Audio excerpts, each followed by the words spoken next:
مقداد صحابی دی رضی الله عنه داغه کور والا حال بیانی د لوګي ډیر زیات بد حال دی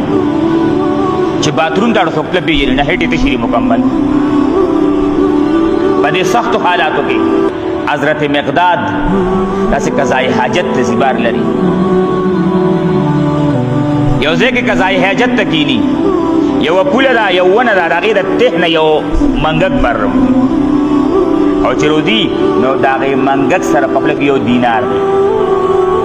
نو راځي مه ته دینار ورځي واپس د غسولی ته داخليږي بیا روزي بل دینار وروړي تر دې چې 70 مرتبه سو مرتبه او یا کرتا سو کرتا او یا کرتا آغا منګک بهر راغې او یا دینار دې ته مه ته ورځول سم خیال دی چې سو ورځې د ما په کور کې پانغري کې اور بل نشي او ما ته دومره پیسې ملو شي تاسو تاسو کوئ ابته د ما کور کې اور بل نشي او ما ته دومره پیسې ملو شي زه به دغه وخت څه کوم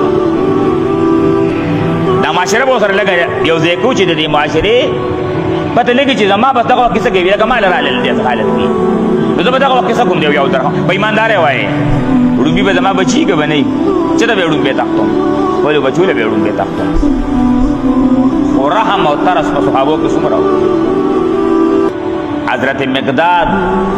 خپل بچولا خپل کور ته د خوراک د سامان د وړلو په ځای هغه او یا دینارا د نبی علیہ السلام خدمت کرو جدا رحم دی کنه جدا ترس جدا ماحول جوړ دی او ته وی جدا دې چلو شو دا واقعي ټول بیان کړه وته په غسوله کې لاس نه منډه چې دنه به نور څه ویني چې بس ما وی ضرورت پوره شو د سره راوړو د دې راوړو چې دا ماته د زمګې نه ملو شو کنه چې دینه د مسلمانانو کیسه اول جدا شي دې له راوړو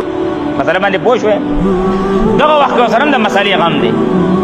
چې دا زما د مال نه بیت المال تلل شي او د بیت المال نه بچا باندې ولګي نبی علیہ السلام ته وینا نه دا هغه مال نه دی چې دینه پیندمه بیت المال ته دي دا غونډه ستاري کوړته هو سره غونډه ستاري لکه اوس ګور هغه ته اجرم ملو شو بنی اسرائیل کې هغه سړی په لار روانو کوي کاتو دا واقعا ما کې دانو چې زنده کتابونو نه وایم او دا مې په تبلیغ کې مخکې اورېدلې او هم کتابونو کې نه لیدلې و یو واقعا به کې چې کوم خبر کوم کتاب کوم او چې کوم کتاب کې نه به بیا وایم چې دا مار چا نه اورېدلې دا ما کتاب کې نه لیدلې سړی په لار روانو کاتو د شګو ډېرې پروتو بیا وی چې راکاشي دا اوس غنم وي او ما په دې خلکو باندې وی د وخت په نبی وحی رااله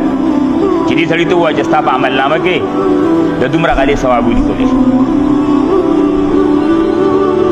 ودوی دا یو ورستا دي دا کوړه اوسه نو ګوره رحم یو کو د دې جدا بدل شو د اسلام د حکم تابعداري وکړه ځان له کوړه ونړو وی اسنه چې د بری کې پیندمه د الله او د رسولي د بیت المال ناغت نبی علیہ السلام وانا غصاوته وی کنه راستا حق دی